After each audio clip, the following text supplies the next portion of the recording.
Brian, it was a big night for the women. They won all the night's major awards. Daily Show host Trevor Noah hosted the socially distanced Grammys in LA and sprinkled humor in all the right places.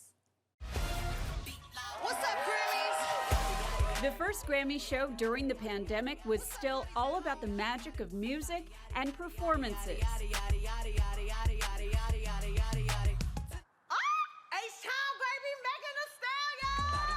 Megan Thee Stallion took home the first award of the night for Best New Artist. I don't want to cry.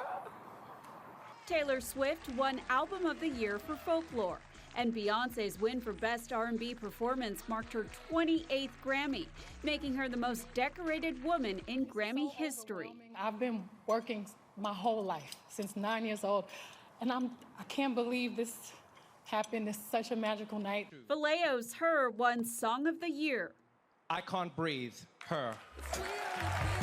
She beat Beyoncé, Taylor Swift, and Billie Eilish. I want to thank my mom. I recorded this song myself in my bedroom at my mom's house. And I want to thank my dad. He cried. He was in tears when I wrote the song and I played it for him. There was no live audience, so artists performed for each other. Dua Lipa teamed up with rapper DaBaby. For the first time, Anderson .Paak and Bruno Mars performed together as Silk Sonic. And this year, employees from hard-hit music venues across the country presented awards. Wild card, Miranda Lambert.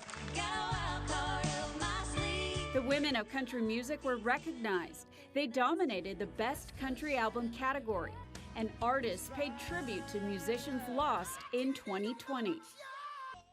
Taylor Swift is now the first female artist to win the Album of the Year award 3 times. And coming up, Brian, I will introduce you to some Bay Area artists. And that'll be a little bit later in this very late newscast. Betty, thanks very much.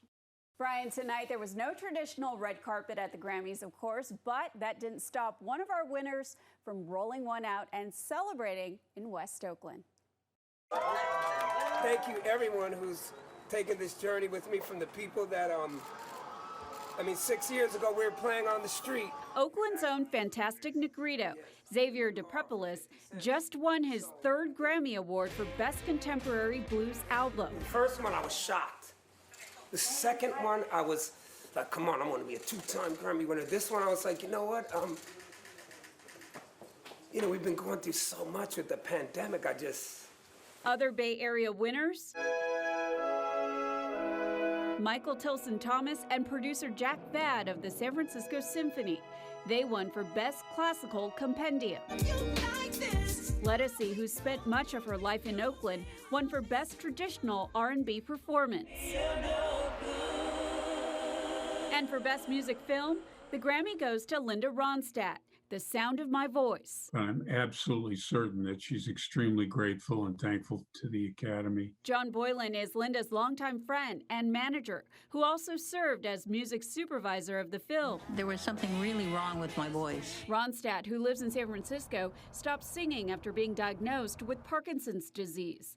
This film, produced by Bay Area filmmakers, captures her history and amazing voice. It was great that the film happened. My picture all up in the frame. Also up for Best Music Film, San Francisco's Anthony Veneziali of the improv rap group Freestyle Love Supreme. While he lost and his kids ordered a cake for Beyoncé, the whole family had this to say. Congratulations, Mr. Ronstadt! I'm dedicating this Grammy to all the first responders. As for Fantastic Negrito, Fantastic Negrito doesn't just own the key to the city, he owns the soul of this city. The artist threw his outdoor red carpet party in West Oakland at his new record company, formerly an old liquor store. He intends to record other independent artists who march to a different drummer. And so much to the world, the Bay Area. Look at the music that comes out of here. From the Grateful Dead to E40 to Metallica to Tony. You can go down the list. There's so many pioneers, Sly Stone, that it's important to give back.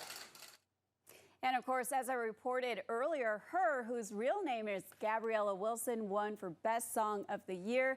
She was born and still has family in Vallejo. And last year I spoke to her on the carpet. She says she still has her Vallejo phone number. Nice. All right. Well, it's nice that they remember where they came from.